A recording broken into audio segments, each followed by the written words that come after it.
ঐ ছোৱালী ঘৰলৈ যাওঁ নহয় ভাৰত পাকিস্তানৰ যুদ্ধ হৈ আছে তালৈকে যাওঁ যাবা নি কি যে কওঁ নহয় তই তেনেকে নকবলৈ তুমি কেনেকেনো কৈছা স্কুলৰ পৰা আহি ঘৰ নাজানো ক'ত যাম তাকে মোৰে ভুল হ'ল দে আজি পিছে বাকী কেইজনক নাই দেখা যে অকলে নি আহিব মইহে অলপ সোনকালে আহিলোঁ সামাজিক মানুহ যে ঘৰত গায়ে নৰখে কাৰোবাৰ ঐ ছোৱালী এই ঠাট্টা নকৰিবি দেই বেলেগ এটা কামতহে ইয়ালৈ ওলাই আহিছোঁ কি কাম বা এইটো সময়ত ন এই ৰাস্তাটোৱেদি দুডাল বেনী গুঠি মুখত ধুনীয়া হাঁহি এটা লৈ ছোৱালীজনী পাৰ হৈ যায় তাইক চাবলৈ ৰৈ আছোঁ হে কি নাম বা ছোৱালীজনীৰ মই কিজানিবা চিনি পাওঁৱেই তই চিনি নাপাবি কিন্তু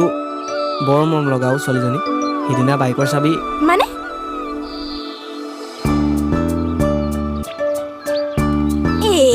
মই যাওঁ দেই ঐ ছোৱালী শুনচোন মই শুনিব নাই দেই মোৰ দেৰি হৈছে